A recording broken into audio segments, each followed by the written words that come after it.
चलो कोशिश करते हैं।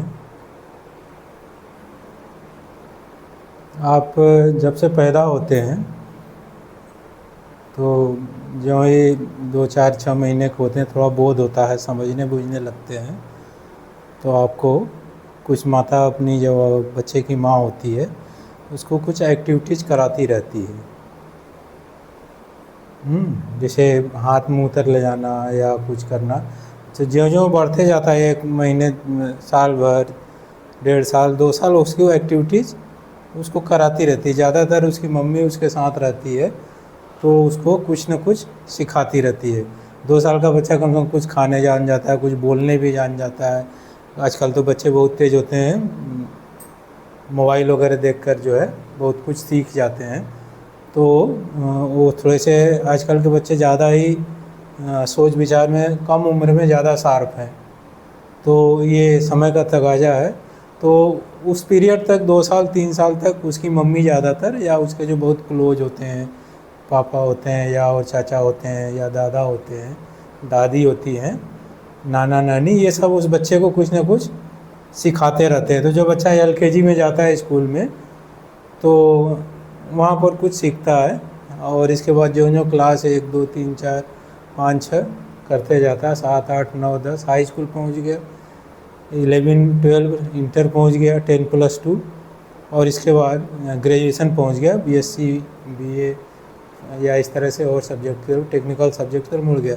तो इस पीरियड में उसको देखा जाए तो उसको कई लोगों से, कई शख्स से सामना होता है, जिनको हम गुरु भी कहते हैं, मास्टर भी कहते हैं, शिक्षक भी कहते हैं। ऊपर बहुत पहुंच गया तो उसको लेक्चरर भी कहते हैं।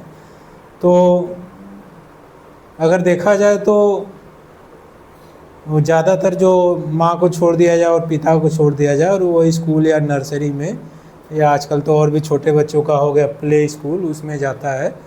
तो वहाँ से जब स्टार्टअप करें तो उसके लाइफ में 20-22 साल तक बहुत से शिक्षक, बहुत से टीचर, बहुत से लेक्चरर या मार्गदर्शक आते हैं। तो कोई ना कोई उसको ज्ञान देते हैं। लेकिन ये देखा जाए तो पूरी शिक्षा में कहीं पर ये नहीं सवाल पूछा गया है कि जो शिक्षा दी जाती है कि ये कहीं सवाल सदा सत्य बोलो कहा गया, दूसरों का दुखी ना करो ये बताया गया, चोरी ना करो ये बताया गया है, और इस तरह से उसको सदाचारी बनने का पाठ पढ़ाया गया, सत्यवादी बनने का पाठ पढ़ाया गया, जीवों को दया करने के विषय में बताया गया उसको किसी भी महापुरुष की वाणी के द्वारा या किसी भी माध्यम के द्वारा, या जो शिक्षक होते हैं, गाइडर होते हैं, टीचर होते हैं, उनके द्वारा भी ये बात उनको बताई जाती है कि चोरी नहीं करना चाहिए, झूठ नहीं बोलना चाहिए या धोखा नहीं देनी चाहिए। तो इस तरह से देखा जाए तो उनका काम बहुत ही महत्वपूर्ण काम है, क्योंकि देश के सभी नागरिक, आप समझ लो कि धोखा ना देने लगे तो कितने लोग निश्चिंत रहेंगे, कितने चोरी ना करने निश्चिंत रहेंगे, या किस तरह से तो अपहरण ना करें या इस तरह से बुरी या गंदी चीज़ों को ना करें जिससे दूसरों को दुख होता है। तो वो कहते हैं इसको। और कुछ हम बाबा जी हैं करौली शंकर महादेव, तो कहते हैं कि सभी वेद शास्त्र पुराण में एक ही बात कही गई है कि वेद 4 वेद 9 शास्त्र में बात कही है दो, सुख दीन्ने सुख होत है, दुख दीन्ने दुख होय। तो इस तरह से देखा जाए तो सुख देने से सुख उत्पन्न होता है। किसको? जो सुख को देगा उसको सुख उत्पन्न होगा, और जो दुख को देगा उसको दुख उत्पन्न होगा। क्योंकि आपको कोई चीज़ दूसरे को देना है तो पहले आपके अंदर उसको उत्पन्न होना जरूरी है। क्योंकि जो यदि दूसरे को सुख देना है तो आप कैसे सुख दे सकते हो? जब उसके सामने जाओगे, उससे बात करोगे और आप खुद अंदर से सुखी हो, तभी आप सुख की किरणें या सुख का वाइब्रेशन या सुख की एनर्जी उसके पास पहुंचा सकते हैं। और दुख दिनने दुख हो तो उसको दुख देने के पहले आपको भी दुखी होने के उपाय सोचना पड़ता है। आपकी मन मस्तिष्क में वो दुख के बीज पैदा होते हैं और जो आपको अंततोगत्वा दुख में उसी का रिवर्स दुख को देते हैं। तो इसीलिए कहा गया कि 4 वेद 9 शास्त्र में बात कही है दो, सुख दीन्ने सुख होत है, दुख दीन्ने दुख होए। तो यहाँ पर देखा जाए तो ये शिक्षा को आगे बढ़ाते जाते हैं। हम समझते हैं कक्षा 8 तक की जो शिक्षा है, मिडिल क्लास की शिक्षा, ये तो एक जनरल शिक्षा है जो उसको जीवन जीने के विषय में, देश प्रेम के विषय में, देश दुनिया के विषय में और ऑर्डिनरी व्यवहार के विषय में ज़्यादा पढ़ाती है। लेकिन 9th और 10th में चले जाए तो वो शिक्षा कहीं न कहीं ब्रेक हो जाती है और उसको कुछ टेक्निकल या कुछ स्पेसिफिक सब्जेक्ट की शिक्षा दी जाती है। इसको इतिहास पढ़ाया जाने लगा, किसी को जियोग्राफी पढ़ाया जाने लगा, या बॉटनी जूलॉजी पढ़ाया जाए, इनमें इंग्लिश पढ़ाया जाने लगा, हिंदी, माने एक स्पेसिफाइड सब्जेक्ट की शिक्षा हो जाती है। और जब 10th 11th और 12th में वो और स्पेसिफाइड होती है, और 13 से 15 जिसको ग्रेजुएशन कहते हैं तो एक और भी दिशा में मुड़ जाती है। तो यदि इन शिक्षा के चीज़ों को देखा जाए तो हम समझते हैं 1 से 8 तक की शिक्षा ये बहुत ही महत्वपूर्ण शिक्षा है। बालक के करियर निर्माण, बिल्डिंग निर्माण और उसके सोचने समझे के गुण और उसका कैसा व्यक्तित्व होगा आगे, या कैसा नागरिक बनना चाहिए देश और समाज के लिए, ये 0 से 8 तक की मतलब मिडिल क्लास की शिक्षा बहुत ही महत्वपूर्ण है। इसके बाद तो इस बच्चे में जो एक गुण पड़ जाते हैं, उस गुण के बाद ये सब चतुराई आ जाती है। यहाँ से 9, 10, 11, 12 ये सब चतुराई की शिक्षा है। यहाँ से इस गुणों का जो उसमें प्रादुर्भाव होता है यहाँ के गुणों से या इसकी विद्या से, उसको चतुराई वाली विद्या से उसको उपयोग करता है। लेकिन यहाँ पर सबको मिलाकर देखा जाए तो ये व्यक्तित्व निर्माण यहाँ से 0-8 तक है। और उसके बाद आगे की शिक्षा कहा जाए कि समाज में कैसे दांव पेच के द्वारा, कैसे कला के द्वारा और कैसे जो है अपनी प्रतिभा के द्वारा अपना सर्वाइवल किया जाए और कैसे जो है चीज़ों को आगे बढ़ाया जाए या लोगों को दूसरी दिशा में, वहीं से शुरू होते हैं। क्योंकि हर जो बदमाश भी होता है वो ज़्यादातर स्कूल शिक्षा से गुजरा रहता है, या जो कहीं न कहीं वो भी शिक्षा चाहे स्कूल में ना लिया हो तो किसी सिस्टम में या किसी समूह में लिया होगा। तो इस तरह से वो शिक्षा लिया और यहाँ तक गया। लेकिन इस सारी संपूर्ण शिक्षा को यदि एक साथ देखा जाए तो कभी किसी ने, आप प्रश्न तो पूछते हैं कौवा काला क्यों होता है, बता दे कौवा काला होता है, पत्ते में क्लोरोफिल के कारण पत्ता हरा होता है। कोई चीज़ का रंग सफ़ेद क्यों होता है, तो सूर्य की किरण पड़ती है और सभी किरणों को वापस कर देती है तो सफ़ेद हो गया। तो क्यों होता है ये सब हर जगह बताया गया है। तो कोई चीज़ काली क्यों होती, क्योंकि वो सब चीज़ों को सोख लेती है इसलिए वो काली होती। तो ये क्यों का उत्तर सब जगह सभी पूरी शिक्षा में दिया गया है। लेकिन ये कहीं नहीं बताया कि तुम ऐसे क्यों हो, तुम 2 हाथ 2 पैर और 1 सिर वाले क्यों, कभी कोई सवाल ऐसा है, ऐसा क्यों हो। या इसके बाद भी कहा जाए तो इससे थोड़ा सा ऊपर कि तुम कौन हो, तुम कौन है, ये सवाल कहीं पर भी शिक्षा में आती नहीं है। और कुछ जो फिलॉसफी वगैरह में जो है तो कुछ तुम कौन हो के प्रश्न आते हैं, लेकिन वो प्रश्न अपने में ही एक उत्तर दूसरे उत्तर को काट देता है। वह बड़ी मैंने कहें कि अगर आपको दिमागी रूप से पागल होना हो तो फिलॉसफी पढ़िए। फिलॉसफी की जितनी किताबें, जितनी चीज़ें आप पढ़ते जाएंगे उतने ही आप उलझते जाएंगे। और फिलॉसफी पढ़े थे इसलिए कि हम जीवन में अपने विषय में, कुछ तत्व के विषय में, कुछ अपने विषय में खोज कर सकूं। लेकिन जितनी पढ़ाई करते जाते हैं आपको वहाँ पर उलझाव और ज़्यादा बढ़ते जाता है और आप जो है कहीं पहुँच नहीं पाते। इसलिए फिलॉसफी पढ़े हुए लोग, प्रश्न तो उनके पास इतने होते हैं लेकिन जो उत्तर भी होते हैं, लेकिन वो उत्तर एक दूसरे को ही कट कर देते हैं। तो कोई फिलॉसफी पढ़ के PhD किया हुआ आदमी डॉक्टरेट के आदमी कबीरदास नहीं बन सका, कोई फिलॉसफी किया हुआ आदमी रविदास नहीं बन सका, या कोई फिलॉसफी किया हुआ आदमी कोई भी तत्वदर्शी संत नहीं बन सका, जो कि उसको पहले बनना चाहिए। क्योंकि उसने फिलॉसफी में आत्मा परमात्मा की बहुत बातें पढ़ी लेकिन वो उस बिंदु पर नहीं पहुंचा जहाँ पर एक कबीरदास, रविदास, गुरु नानक या तमाम जो है आत्मदर्शी संत पहुँच गए। तो इसके लिए फिर क्या, जब सारी शिक्षा कर लेने के बाद भी कहीं नहीं पहुंचा और ये महत्वपूर्ण प्रश्न बना रहा आपके जीवन में कि तुम कौन हो या मैं कौन हूँ, ये प्रश्न आपके जीवन में बना रहा।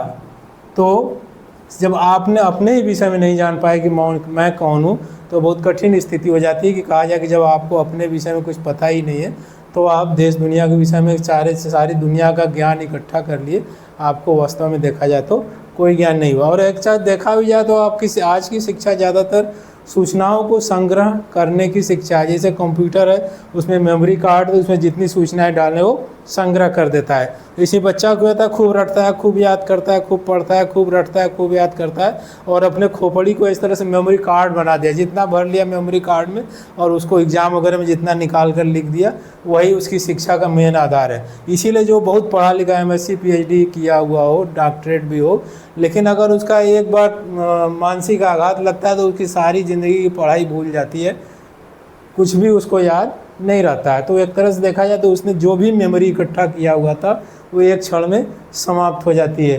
लेकिन कहता है मैं कौन हूँ, ये समस्या का समाधान किसके पास है? आखिरकार में जब शिक्षा पद्धति में उपलब्ध नहीं है, कहें कि शिक्षा जो ज़िंदगी का समाधान देती है और आपके उन प्रश्नों का उत्तर देती है जो आपको जीवन के लिए महत्वपूर्ण है, तो ये सारी शिक्षा व्यवस्था में मैं कौन हूँ कहीं पर नहीं है। तो इसका उत्तर कहाँ मिल जाता है? कहीं गुरुओं के पास। तो कबीरदास ने एक बात कहा है, गुरु गोविंद दो खड़े काके लागों पाँव, बलिहारी गुरु आपकी गोविंद दियो बताए। लेकिन इसके पहले प्रश्न ही महत्वपूर्ण क्यों हो जाता है कि मैं कौन हूँ? तो उसके लिए उन्होंने एक चीज़ और कहा गया कि कबीरदास को संत शिरोमणि कहा गया। संतों में भी जो सिरमौर है उसको संत शिरोमणि कहा गया, और सभी संतों ने, जो आत्मदर्शी संतों है, जो हमारे महापुरुष रहे हैं, जिनको दुनिया मान्यता देती है, उन सभी ने कबीरदास को आत्मज्ञानी संत कहा है। तो आत्मज्ञानी संत है जो खुद को जानता है, वही बता सकता है कि मैं कौन हूँ। तो कबीरदास यहाँ पर एक आत्मज्ञानी संत है, तो वो कहते हैं गुरु गोविंद दो खड़े काके लागों पा, बलिहारी गुरु आपकी गोविंद दियो। बलिहारी गुरु आपकी बलिहारी थी, आपकी कृपा थी, आपकी दया थी, आपकी करुणा थी, आपकी ममता थी कि आपने हमें गोविंद को बताया, गोविंद को दिखाया, गोविंद के दरवाजे पर पहुंचने का रास्ता दिखाया। गोविंद से मतलब है भगवान से। तो गुरु गोविंद दो खड़े काके लागों पाँव, बलिहारी गुरु आपकी गोविंद दियो बताए। और साथ ही साथ यहाँ पर एक है कि मैं कौन हूँ, तो वहाँ कहा कि मैं कौन हूँ, तो इसका उत्तर है आत्मज्ञान बिना सब झूठा, क्या मथुरा क्या काशी, घर में रखी वस्तु नहीं सूझे, बाहर देखन जासी। मन हम बाहर की चाहे जितनी भी पढ़ाई कर ली हो, चाहे कुछ भी कर लिया हो, लेकिन आत्मज्ञान की पढ़ाई नहीं किया, खुद को जानने की पढ़ाई नहीं किया, तो आत्मज्ञान बिना सब झूठा, क्या मथुरा क्या काशी, घर में रखी वस्तु नहीं सूझे, बाहर देखन जासी। या कर घर में जो वस्तु है उसको पता ही नहीं है, और हम बाहर जो है सारी दुनिया में उसको खोज रहे हैं। मथुरा काशी द्वारिका जगन्नाथ और कहाँ मक्का मदीना कहाँ कहाँ घूम रहे हैं, लेकिन जो वस्तु आपके घर में है वहाँ नहीं तलाश रहे हैं। तो इसी कह रहे हैं कि आत्मज्ञान बिना सब झूठा, क्या मथुरा क्या काशी, घर में रखी वस्तु नहीं सूझे, बाहर देखन जासी। यहाँ घर से मतलब आपकी बॉडी, आपका शरीर है जिसको आप धारण किए हुए हो। तो आत्मज्ञान और मैं कौन हूँ उसी का दूसरा वर्जन देखा है, तो आत्मज्ञान खुद का ज्ञान, माने मैं कौन हूँ, मैं जो खुद हूँ उसका ज्ञान जो करा दे वही गुरु है। तो जो कहते हैं कि जो नदी के पार गया है वो पार करने की कला को जानता है, तो शिष्य कोई पार ले जा सकता है। जो जिस रास्तों को देखा उस रास्ते से आपको लेकर के आगे बढ़ सकता है और उस मंजिल तक आपको पहुंचा सकता है। तो वही कहें कि जो गुरु होता है, आत्मज्ञानी गुरु है, जो पूर्ण गुरु है, जो अपने को जान लिया गुरु है, जो समझ लिया हुआ गुरु है, जिसको कि जय जाने सब जात हेराई, जिसको जान जाने से सभी जानना समाप्त हो जाता है। कहें तो उस गुरु को ये बात जो कहे, तो उस गुरु को के द्वारा, तो इसी को कबीरदास ने कहा गुरु गोविंद दो खड़े काके लागों पाए। तो उस गुरु की बात की गई, सभी गुरुओं की बात नहीं कही कि गुरु घंटाल हैं तो वो भी गुरु हो गए, उनके पैर लगो, या बस बनावटी चेहरा ओढ़ लिया, बाबा जी बन गया है, डकैत है, अपहरण करता है, जो क्रिमिनल है और बाबा के भेष बाहर काट लिया है, खूब चंदन टिक्का लगा दिया और तो आप उसका गुरु बन गए, तो उसको आपको धोखा के सिवा नहीं मिलेगा, क्योंकि वास्तव में गुरु नहीं, तो भेषधारी है। तो इसको कबीरदास ने इसको यहाँ फिर कहा कि गुरु करे जान के पानी पिए छान के। ये भोजपुरी भी कहा था, गुरु करे जान के पानी पिए छान के। पहले पानी को छान करके जो बर्तन होता था, पहले गगरा आता था या इस तरह का बर्तन आता था, तो उसके मुंह पर कपड़े बांध दिया जाता है, या जो घड़ा होता है तो उसके मुंह पर कपड़े बांध दिया जाता है। तो पानी पिए छान के, पानी छान के पिया जाना चाहिए। आजकल तो पानी छानने के लिए फिल्टर मशीनें आ गई, तो वही काम करें जो पहले कपड़ा करता था। तो गुरु करे जान के पानी पिए छान के। यदि किसी को गुरु करने जा रहे हो तो उस गुरु की परीक्षा लेना जरूरी है कि वो गुरु करने लायक नहीं है कि नहीं, क्योंकि जब गुरु करने जाओगे तो फिर आप जब गुरु कर लोगे तो इफ बट नहीं रहेगा, फिर उसकी बातों को मानने लगोगे, उसके द्वारा दिए गए इंस्ट्रक्शन का पालन करने लगोगे। अब आपकी मेहनत जाएगी, आपकी एनर्जी जाएगी और आपका समय जाएगा। और यदि वो गुरु अच्छा नहीं है तो आपको सही मार्ग, सही दिशा नहीं दिखाएगा। तो ऐसी स्थिति में आप तो कहे थे चले थे हरिभजन को ओटन लगे कपाट, चले थे तो क्या हरिभजन करेंगे, आगे बढ़ेंगे, जीवन में उन्नति करेंगे, कुछ सफलता प्राप्त करेंगे। लेकिन गुरु आपने ऐसा कर लिया गुरु घंटार कि उन्नति की जगह आपको अवनति की दिशा में ले गया। तो गुरु का जीवन में कितना महत्व है ये बताया गया है। इसी को कहें गुरु गोविंद दो खड़े काके लागों पाँव, बलिहारी गुरु आपकी गोविंद दियो बताए। गुरु वह है जो उस मार्ग का विशेषज्ञ है। आपको यहाँ पर गुरु से मतलब है कि यदि सारी एकेडमिक पढ़ाई एक बार चली जाती है, मरने के बाद एक झटके के साथ आपका मेमोरी लॉस हो जाता है और सब भूल सकते हैं।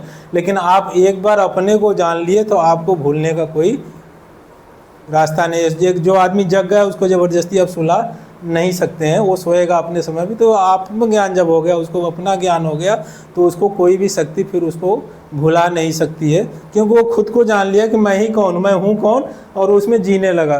तो यहाँ पर एक चीज़ और है कि जो गुरुओं को लेकर इतने हैं, एक और कहें कि